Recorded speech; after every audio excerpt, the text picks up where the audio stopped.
On a quiet Sunday morning, the dog shelter on Willow Creek Road opened its gates to find the donation box overflowing. Blankets, dog food, toys, little handwritten notes from children. It looked like a small miracle, but the person responsible for it all wasn't there to see it. Emily Carter was only 22 years old, and she had been missing for 3 days. The volunteers stood near the fence, reading the banner she had hung just a week earlier.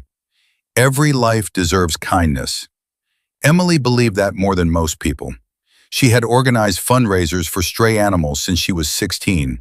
Garage sales, bake drives, online campaigns, anything that could raise a little money for animals nobody else cared about.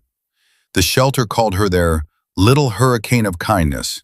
She moved fast, smiled easily, and somehow convinced strangers to donate things they didn't even know they had. But Emily carried a quiet secret that only a few people knew. She was 6 months pregnant, and the baby had a nickname already, Bean. Emily had been excited, terrified, yes, but excited. Her best friend Kayla remembered the way Emily would rub her stomach while talking about the future. "I want Bean to grow up seeing kindness everywhere," she had said once. Kayla laughed softly at the memory, even if the world doesn't deserve it. But the world had other plans. The last time anyone saw Emily was Thursday evening. She had just finished dropping off supplies at the shelter. A volunteer remembered her clearly. She waved goodbye and said she had to meet someone. "Who?" the police asked. The volunteer shrugged. She didn't say. 3 days later, Emily's car was found. It sat abandoned in a grocery store parking lot 15 miles away. Keys still in the ignition. Purse on the passenger seat. Phone missing. Detective Marcus Doyle stared at the scene with a growing sense of dread.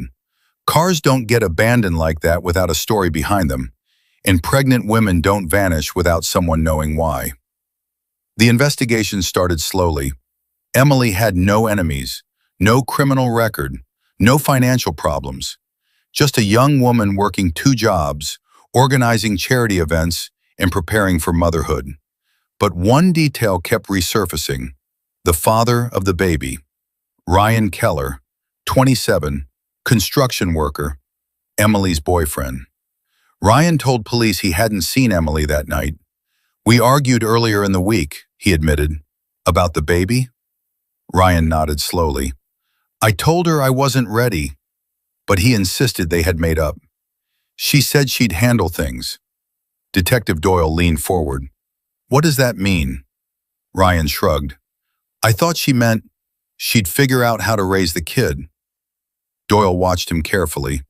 Ryan didn't cry, didn't panic. He simply sat there with a strange calmness. Too calm. Meanwhile, Emily's friends were organizing search parties. Flyers covered every telephone pole in town. Missing, Emily Carter. Her smiling face stared out from every corner. Below it, a line in bold letters: "Pregnant, needs medication." The town felt heavy. Even strangers joined the search, because the idea of someone like Emily disappearing felt wrong, unnatural, like kindness itself had been stolen. The power shift came unexpectedly, from a small, overlooked detail: Emily's phone records. Detectives discovered the last call she made Thursday night lasted exactly 3 minutes.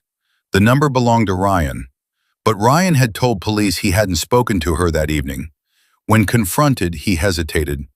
"Oh, yeah," he said slowly. "She called. I forgot." "What did she say?" Ryan looked down at the table. "She wanted to meet." "Where?" He swallowed. "The park near Riverside Bridge." Detective Doyle felt something tighten inside him. "Did you go?" Ryan nodded. "Yes." "And?" "She never showed up." But someone else had been at the park that night. A jogger had seen a couple arguing near the bridge. The woman looked pregnant. The man matched Ryan's description, and the argument had turned loud, angry. "Then what happened?" detectives asked the jogger. He hesitated. "I left." "Why?" The man looked ashamed. "Because it wasn't my business." Police searched the park the next morning. The river below the bridge moved slowly and dark, but the banks were muddy, and mud tells stories. Footprints, scuff marks, signs of a struggle. Detective Doyle crouched near the edge. Something glittered in the dirt. He picked it up carefully. A small silver necklace, shaped like a tiny bean. Emily had worn it every day. Ryan Keller was arrested that afternoon. At first, he denied everything. But evidence is patient, and eventually lies collapse under their own weight. During interrogation, Ryan finally broke. "She wouldn't stop," he whispered. "Stop what?" "Talking about the baby." Ryan's voice cracked. "She said she'd raise it alone if she had to." Detective Doyle's expression hardened. "So you killed her?" Ryan shook his head desperately. "No, I just pushed her." Silence filled the room. "Where is she, Ryan?" His shoulders trembled.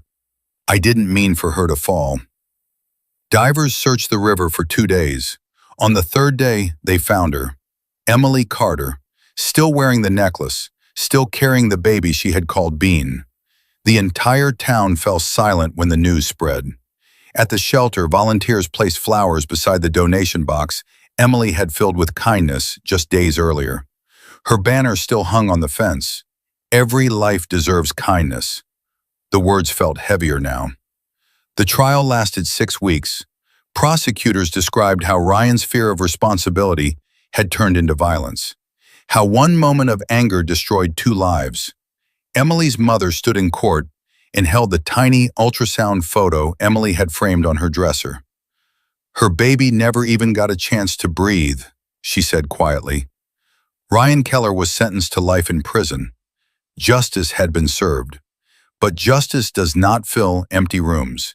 It does not replace laughter. And it does not bring back kindness once it has been taken away. Months later, the animal shelter renamed their fundraiser in Emily's honor, the Bean Fund. It raised more money than any event in the shelter's history. Hundreds of people came because Emily had taught them something important. Kindness leaves echoes, even after someone is gone. But Detective Doyle couldn't shake one detail. Something Ryan had said during interrogation. One strange sentence buried among his confessions. "I didn't mean for her to fall." Doyle had asked him once more, "Did anyone else see what happened?" Ryan hesitated before answering. Then he said something that made Doyle's blood run cold. "No." "Why not?" Ryan's voice dropped to a whisper. "Because the man in the car told me to finish it." Doyle stared at him. "What man?" Ryan's eyes filled with fear. "The one who followed her." Detective Doyle felt the entire case shift beneath his feet. Because Ryan Keller might have pushed Emily, but someone else had been there that night, watching, waiting. And when detectives returned to the bridge later that evening, traffic cameras revealed something chilling. A dark sedan parked nearby the entire time. Engine running, driver never stepping out. The license plate was partially visible, but just enough for investigators to trace. To a name that made Doyle sit down slowly in his chair. A name that had appeared once before in another missing persons file. Which meant Emily Carter might not have been the first. And somewhere out there, the man in the car was still free.